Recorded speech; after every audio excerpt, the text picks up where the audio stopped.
hear water. What have we got down here?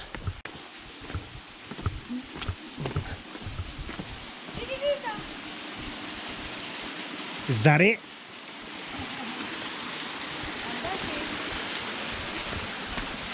Is that it? Yeah.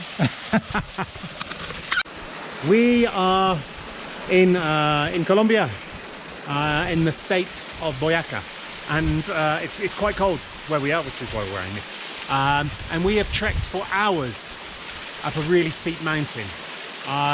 We've nearly been attacked by jaguars, nearly been eaten by crocodiles, and we have blistered our feet, and we've done all this to arrive at a waterfall.